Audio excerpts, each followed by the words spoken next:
berbuat baik tiap waktu, niat dan lisan dijaga dan sadar Allah di dekat kita.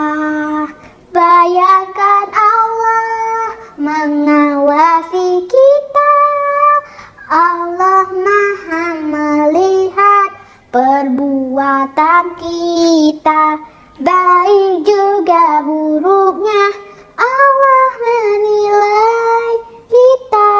Assalamualaikum warahmatullahi wabarakatuh. Halo teman-teman, apa kabar hari ini? Perkenalkan, namaku Firly Alia Khairani. Sekolahku di SD Muhammadiyah 2 Soca. Nah, tempat tinggalku di Desa Soca, Kabupaten Bangkalan. Bangkalan merupakan salah satu kabupaten yang ada di Madura. Orang Madura dikenal dengan masyarakat yang agamis dan taat beribadah.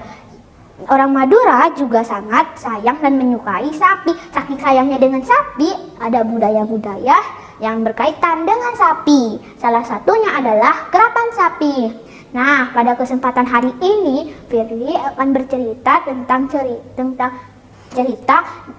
sapi yang ada di dalam Al-Quran yang berjudul Kisah Sapi Bani Israel. Cerita ini ada dalam Al-Quran Surat Al-Baqarah ayat 67 sampai 73. Beginilah ceritanya.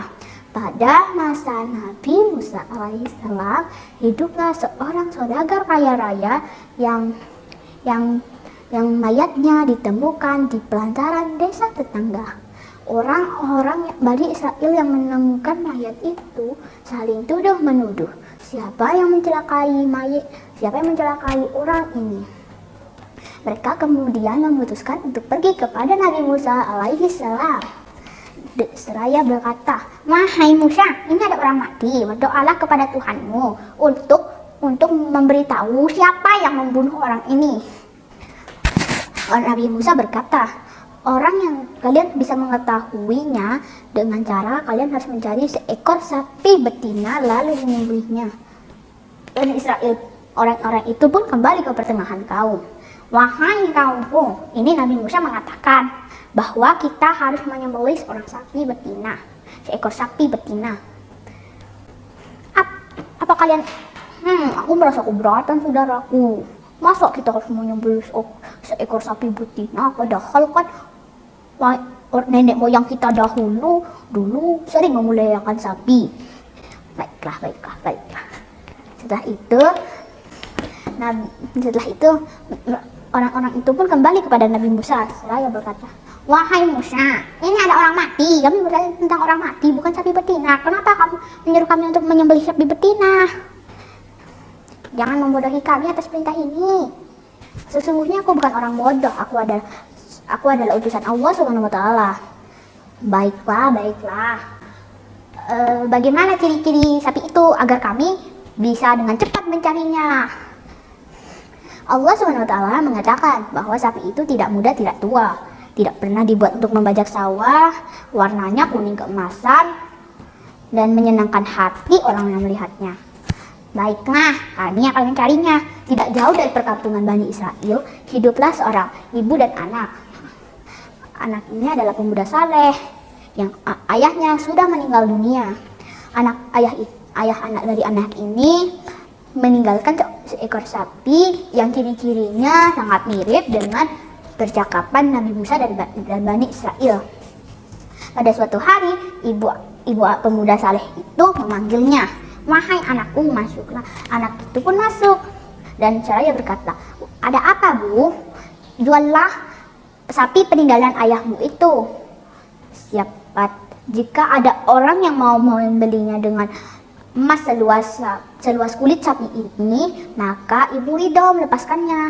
"Baik, Bu, besok aku akan menjualnya." Setelah itu, anak itu pergi ke pasar dengan membawa sapi itu. Itu ditemukan oleh Bani Israel yang sedang mencari sapi itu. Bani Israel itu melihat sapi itu dan sepertinya benar dengan ciri-ciri yang disebutkan Nabi Musa. Setelah itu mereka mendekati anak itu. "Wahai nak, apakah kau ingin menjual sapi itu?" "Iya tuan, aku ingin menjual sapi ini," disuruh ibuku. "Lah, berapa harga yang ibumu minta?"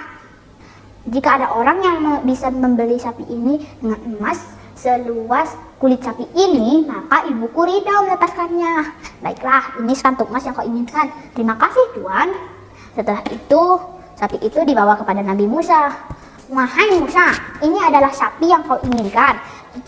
Jadi tunjukkan kepada kami kuasa Tuhanmu."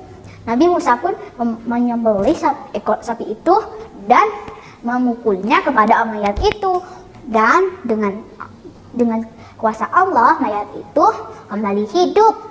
Dan Musa yang berkata, "Orang yang telah membunuhku adalah saudara sepupuku sendiri. Dia sangat serakah, dia ingin mengambil semua hartaku."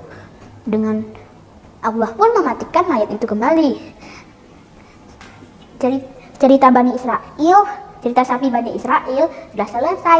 Hikmah yang kita bisa ambil dari cerita ini adalah jangan pernah membantah perintah Allah Subhanahu wa taala dan patuhilah perintahnya.